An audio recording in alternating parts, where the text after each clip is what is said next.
The attendance was 18,293, complete sellout. The gate was 7.25 million. It's the highest grossing event in the arena's history, excluding the NBA Finals. Fight of the night, obviously Hubbard and Katana, and performance of the night, so no shockers either. Zhang and O'Malley. Yeah. They all won $50,000. We'll start with Sean O'Malley. I mean, it's not just a win, but he looked impressive doing it, right? The distance control in the first round, and then to get Aljo frustrated to land that counter.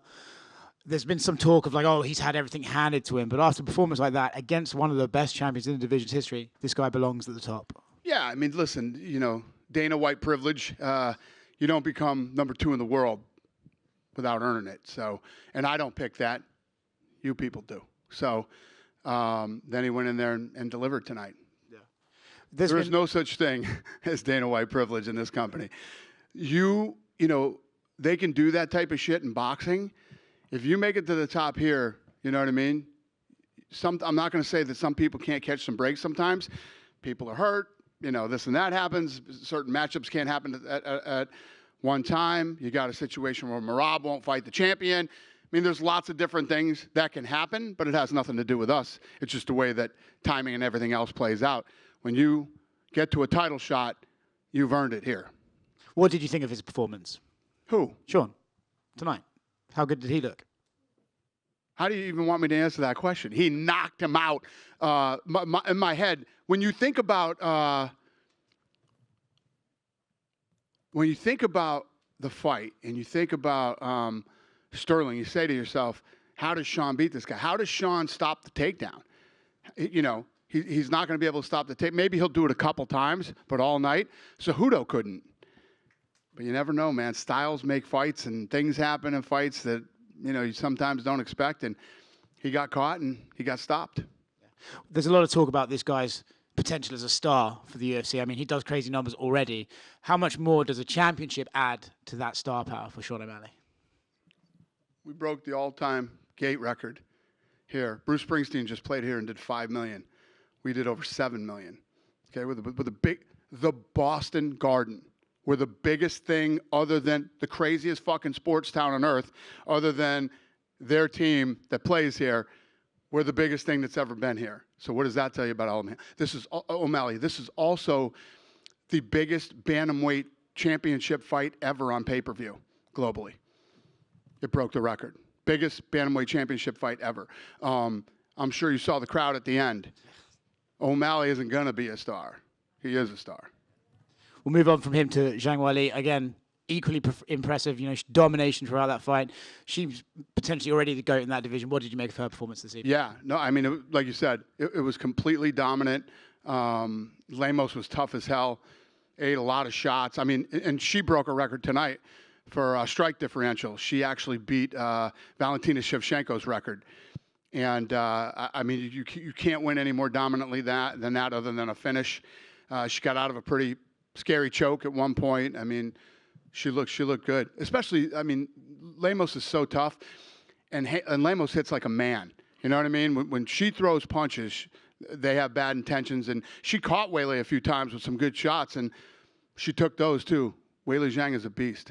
It's a dominating win, right? But for Lemos, it's like she's so tough that her stock almost rises a bit. Okay, she might not beat the champion, but no one's putting her away anytime. Yeah, I mean, listen, she's tough, but I mean, the scores were insane, and the strike differential, and yeah, she's a nice kid. I like her, but she was completely outclassed tonight. All right. Last one for me. Possibly the best tough finale since Bonner and Griffin. Yeah, it was good, really good. I mean, they won the fight of the night, so it's pretty awesome when you have a card stacked with talent like tonight, and the Ultimate Fighter finale wins fight of the night. That's pretty impressive. Obviously, the question that you've heard probably 3,000 times this year is, when do we see the coaches of that season fight? Is there an update on Conor versus Chandler? No. What did you make of Ian Garry's performance? He's obviously another budding star. He seems to have his plan laid out. He wants 4 more fights and a title shot. What did you make of his win over Neil Magny? Listen, very, very good win for him, because when you think of how tough and durable and crafty of a veteran that Magny is and how hard he is to put away, you know, I thought he was a couple leg kicks away from that thing being over, and he was not. And Magny, being the stud that he is, he ran out of the octagon the way that he did because I think he didn't think if he waited longer he would be able to walk out of there. That's how tough he is. So, listen, Ian is a very confident, he when he looks back at the tape tonight and watches, how a crafty veteran like Magny got to the end of the third round, I think he'll learn a lot from this fight. And, it's almost like the perfect, as you look at opponents. Magny came in on late notice. He didn't train for Magny. He trained for Neil. So yeah, he looked damn good. What did you make of the build-up? Like at the press conference when Ian's bringing up the things that Neil said about, oh, when I whip my kids, and Ian's cutting him off saying, oh, you don't deserve to talk after saying that. What did you make of their build-up that kind of came out of nowhere? I don't know. That shit happens in fights, man. You never know what's going to happen, what people are going to say, or what's going to go on. You never know, where their head is leading into these type of fights. And, fighting is a crazy fucking business, man. I mean, the stuff that's said, it's like when I come in here after a fight and they're like, oh my God, he said this. That's why I'm always like, I don't give a shit. This is the fight game. People say crazy stuff sometimes, and it just is what it is. And nobody in this room, maybe, I don't know if anybody, but pretty much I would think nobody in this room has ever been, in a fight like these guys are in, and what kind of pressure under what you're thinking. And it's a different world, man. It's different than playing a football game or a baseball game or anything else in life. He obviously called out Wonder Boy and wants a 5-round main event. Wonder Boy has said, I'll fight the Ian Garrys of the world. Is that a fight you would be interested in? Wonder Boy turned the fight down tonight. Okay, there you go. You talked to him right away, right after? Listen, we make fights, man. That's what we do. Going further down, Cheeto got another big win. Sean O'Malley's called his shot. He wants Cheeto in December. Is that something that you now have to seriously look at, too? Following up the last question you asked me, we don't talk about fights the night of the fight. What do you think Chris Weidman should do after retire? Retire? Yeah, I love Chris Weidman. I love him. I love his family, and I think he should retire. We talked to Doc D. Doc D thinks he blew his MCL, ACL. He blew one of the CLs, and guy's just coming back from a gruesome injury, and listen, man.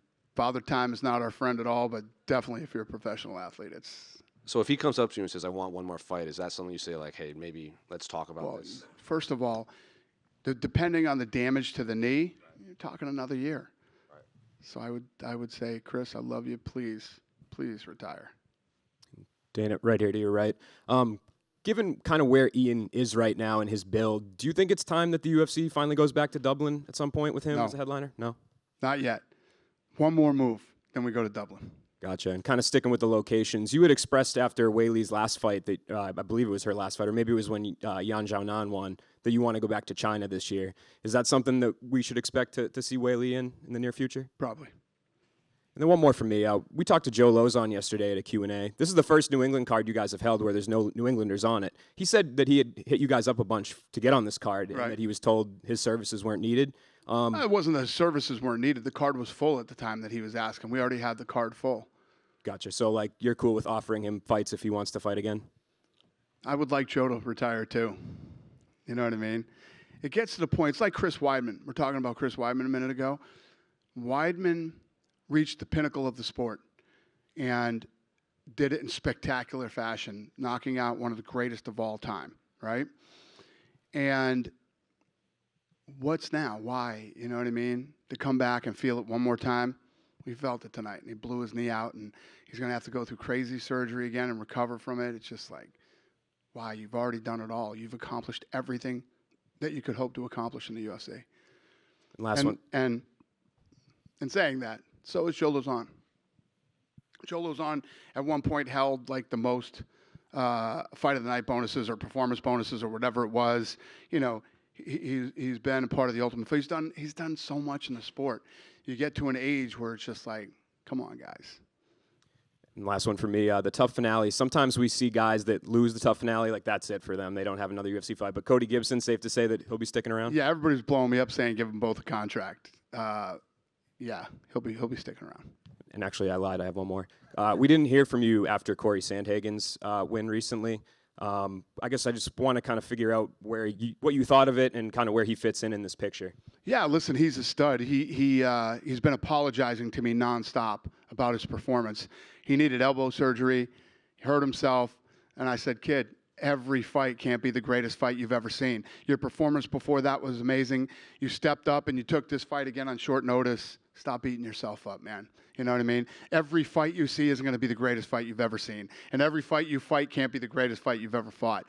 You won, you're in a great position. Heal up, get your shit together, and we'll get you back in there. And, you can erase everybody's memories of people thought that was whatever people thought of it. Thanks. Yep. Dana, right here in the front, a few questions for you. I know you don't like to make fights, so I'm not going to ask you about a specific fight, but how you did just say that you don't want Ian to go to Dublin next. I mean, I do want Ian to go to Dublin, just not next. Not next. Madison Square Garden, he's got to go. Okay, that was the question I was going to ask you. I mean, Irish guy, Madison Square Garden. Is that like a done deal? You get him there? There's a blueprint for this shit, and we got it. Yeah. So you just talked about Sean O'Malley saying how pro the crowd was with him. I don't remember the last time I saw a crowd be that one-sided for a guy who wasn't their hometown since probably Conor versus Dennis Eva right here. It's true.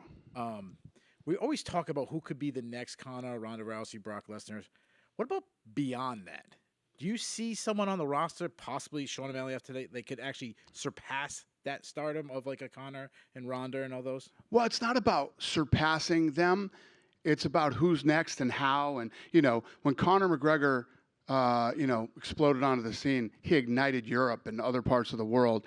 And now, like Sean O'Malley coming into Boston, everywhere I went, yesterday and today, everywhere, and I'm sure you guys experienced this too, hair, shirts, the whole deal. I mean, everybody was wearing O'Malley stuff. And you saw the reaction when he won tonight, how the place just erupted. And when you think about this, I say it every fucking Tuesday. The Contender Series is the best show on television. The Contender Series is incredible. Now we have 2 world champions from the Contender Series and multiple, up-and-coming stars coming off that show. And if me and my crew, Hunter, the matchmakers, we're sitting at the office. It's fucking 4:57. We jump in the car and we drive over the Apex every Tuesday and literally watch the baddest fights that you could possibly see. And most of the media guys that are here do it too. I love the Contender, and the Contender is really this streamline to the world championship right now. It's awesome. I think that's a perfect transition to my next question. Obviously, the Contender Series is continuing to build stars. Probably the biggest star since Sean O'Malley, in my opinion, is probably Bo Nickel. I mean, he's got that buzz around him. He said he's going to take some time off. Any idea when we could see him back in action? 100%. No, but yeah, you're absolutely right. I mean, yeah, Bo Nickel, Macy Barber. I mean, Hill. I mean, so many people have come off that show. The list goes on and on. Kevin Holland. I think the last year it started, and then this year from episode 1, and now the second one we just did. This thing's trending worldwide now. When we do fights on Tuesday nights, they trend worldwide on social media. So, so before these guys ever set foot in the UFC, millions of people have seen them fight on the Contender Series. It's awesome. And Dana, my last question. You know what's crazy? I'll tell you this too. So when I first started the Contender Series, right? So we used to take the numbers. We would judge guys by the numbers that they pulled. We had all the numbers written down on the wall in there on numbers that they pulled. How many millions of people watched the fight, and O'Malley was from day one number 1. And my last question. Obviously, we just wrapped up the newest season of Ultimate Fighter. The finale was absolutely fantastic. But what was your overall thoughts of the entire show in general? Yeah, it was a good season. I mean, since the Spike days when we first blew up and we're pulling massive numbers and things like that, the attention and the promotion that ESPN has given this season of The Ultimate Fighter has been incredible. So, yeah, it was good. Especially, like I said, when you have a finale. When's the last time an Ultimate Fighter finale was the fight of the night on a card like this, in a city like this? So Dana, to your Dana, right cover here. it. Awesome. Yeah. What do you think should be next for Aljamain Sterling? Going into the fight week, he was talking about potentially going up to 145. That's probably what he'll do. I don't know. Has he been in here yet? No. Yeah. Yeah, ask him. But if you asking me right now, I'll bet he's going to say I'm going to move up. Okay. Yeah. If he were to want, say, like an immediate rematch or something like that, he was a very successful champion. Not even thinking about that right now. Okay. And we also had Michael Chandler here as a guest. He was saying that he kind of expects the fight with Conor to go down in December. I wonder if there's any update on that now that the tough season is. He just asked me that too. Okay. I'd say next year. Mm-hmm. Yeah. And we also had Tatiana Suarez as a guest. She wants the next shot. Could we be looking at her? Who said that? Tatiana Suarez. Oh, yeah. No, she looked good. I don't know. We'll see. But yeah, I mean, she's a little badass too. Thank you. Fun Then fight. Yeah, buddy. You're right. You mentioned, you want one more for Ian, probably MSG in November. But can you kind of confirm that next year, all going well, there will be a return to Dublin? We shook hands. I guaranteed him. We made a deal. So you mentioned this Conor fight may be happening next year. Why not December? Is that completely off the table at this stage? No. Is the USADA thing a problem?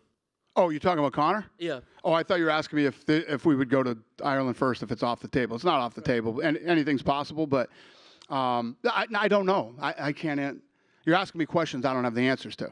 Why not December? Who the fuck knows? I don't know. We'll see how this thing plays out. One more as well. Your two sponsors with Prime, KSI and Logan, getting back in the ring. Are you going to watch their fights? And what do you think? Who? KSI and Logan Paul. Oh. They're fighting again? They're back. Like they're fighting on the same card. Oh yeah. Okay.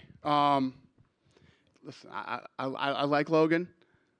I like Logan a lot. Great kid. Who in this room thinks that's a great fight? He's fighting Dylan. Raise your hands, please, if him and Dylan Dennis is a great fight. I know he's fighting. Nobody? Not one guy?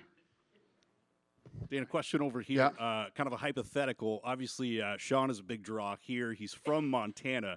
There's a big fan base from him in Montana. Any chance ever in history there might be a card in the Treasure State? Well, I love Montana. I love that state. I never say never, but we're not thinking about it right now. Dana, over here. Yeah. Any update on light heavyweight title, Yuri Prochazka and Alex Pereira? Yuri is healthy and ready to fight. Are they ready to fight? Yeah. I mean, do you know when, maybe? I do not. If I did, we would have announced it. Okay. Thank you. Hey, Dana Yeah. over here. Sorry.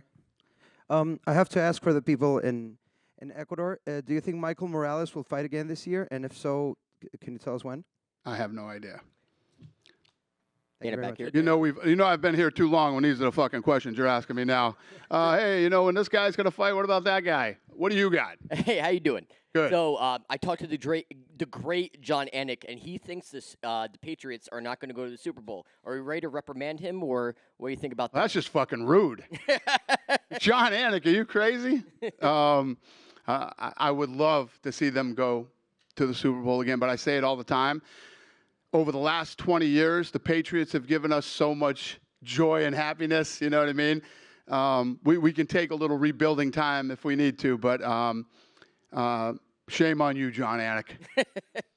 So, question for me. Obviously, you brought up the Contender Series and Sugar Sean O'Malley coming from that system and making his way up to the championship. But there are so many different promotions like Ring of Combat with the great Lou Negale, who I work for, and also like Titan FC and a bunch of different feeder systems. Like, is there any talent that you have your eye on, or somebody that you're going to be inviting to the Contender Series that you have high hopes for, or anybody? Well, we're in the second week. We got 8 more weeks left of the Contender Series. Fair enough, sir. So, yes, we have tons of talent coming through there. And I